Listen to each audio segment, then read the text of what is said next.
Welcome to a couple of bunkies. In the beginning of last year, my wife and I had made 10 of these wonderful raised flower beds. So I'm going to go through the story of how we designed and made these flower beds, and some of the improvements that we had made to these and how we can design them better in the future. So my wife and I really want to start growing our own food at our house. And we have this wonderful side yard that would be absolutely perfect to put a garden in. Now, my wife and I are getting a little older, and for some reason, the ground seems to be further and further away. So we thought it might be a really good idea to go ahead and bring the ground all the way up to around hip level. So we plotted out the dimensions of our side yard, and we thought of making 10 of these raised garden beds. Using this, we figured out that it was best to have a 3-foot by 6-foot working area. I started off with a preliminary drawing of a 6-foot by 3-foot garden, but we ended up settling on a much more complicated design due to cost. We've attempted to do gardens in the past and had our entire crop eaten by deer, raccoon, and squirrels. So we also had to incorporate chicken wire into our design so that critters could not eat all of our food. Okay, so I'm going to go ahead and buy some wood, put these things together. So I start off with the trailer loaded with wood, and I take all of the pieces over to the miter station, and I cut all the wood into the heights that are needed, and I organize them by their height, which includes two 72-inch 2x2s, four 36-inch 2x2s, four 48-inch 2x2s, 21 72-inch cedar planks, and 6 36-inch cedar planks. This will make it a lot easier when going through and putting them all together. I had a handful of old pallets that made this job a lot easier. Now, yes, this was a little bit of an overcast day, but my family had a ton of fun putting these together. Now, we tried to stick to certain wood like cedar and anything that was kind of ground contact. If not, we went ahead and put a coat of deck sealer in order to protect any of the wood that was not already protected. Okay, so let me go ahead and speed up all of this stuff getting cut, and then we'll get to the assembly process.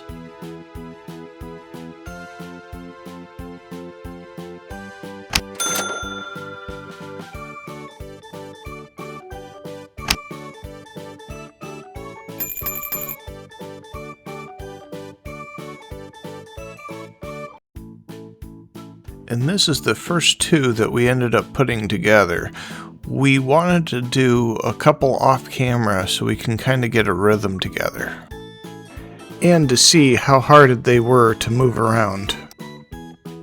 Now that we have all the logistics together, let's go ahead and build one of these garden beds. So we use cedar fencing and 2x2 material that has been sealed. We set the 2x2 on the 2x6 and nail it together. And we repeat this for the top and bottom of the side. Then I add the 2x2 legs.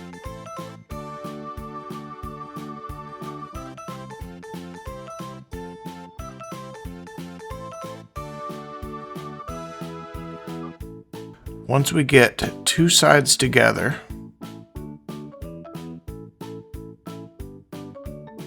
we frame it out with the 2x2s and add the 36-inch cedar planking for the sides. And we add screws for extra security on all 4 sides.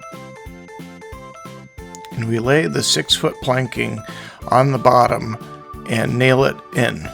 So if I were to do this again, I would go ahead and I would take the 2x2 material and I would reverse it to the outside.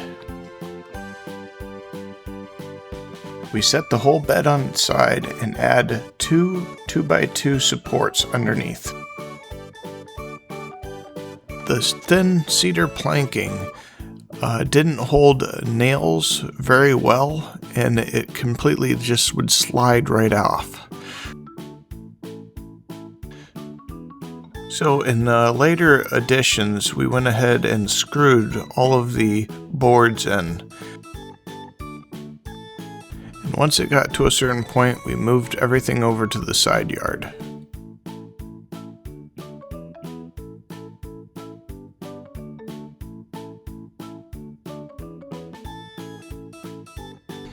And we end up repeating this process 10 times.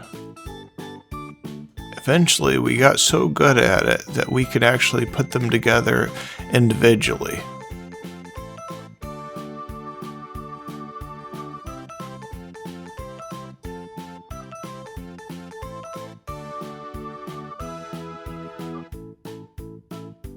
So we learned a little something about square footage and soil. It doesn't take a lot of soil to weigh a ton. Once we ended up adding soil to our raised garden beds, they sunk down to a point where we were having a hard time getting them back up. A tripod lift in order to save them from sinking all the way into the ground. If I remember, I'll go ahead and put a link in the description for the video we made on the tripod lift. But from this, I was able to realize that I needed more surface area on the bottom and add 6 legs to each flower bed. After we made these improvements, they seemed to have stopped sinking as much. Now to install the pest netting. We installed all the pest netting with the staple gun. We started off by cutting the wire about in half, and then we went ahead and cut them into 6-foot sections. And then the sides we would be able to make into 3-foot sections.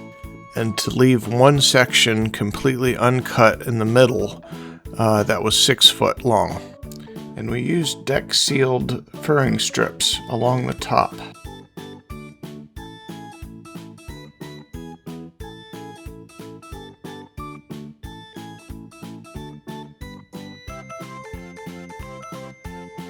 We attached 2 furring strips together, sandwiched them for the front, and all we needed to do is roll up in order to access the garden, as you can see me doing right here. And we repeat the same process for the rest of the garden beds. Now, we had used black plastic netting in the past, and it cost maybe about 1/3 of that of this wire netting, and it only lasts about a year.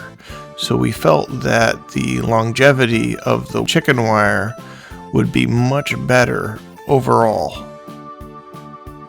Now, we used dikes and needle nose pliers in order to attach the pieces of chicken wire together. Just basically grabbing the ends and twisting them around. It was actually a very slow process, but it's very rewarding at the end.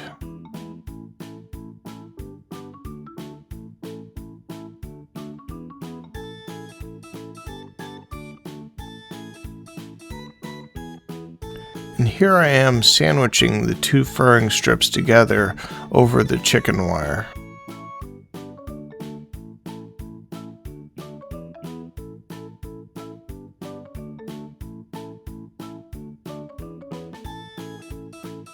And all of the beds turned out absolutely amazing. But we had kind of gotten to this project a little late in the season, but we did end up getting a lot of herbs and some chili peppers out of it. I also need to do a video. I ended up making a handful of these plant signs so we can keep track of which plant was planted where. We're definitely not skilled enough to be able to look at a plant and say, hey, that's a tomato.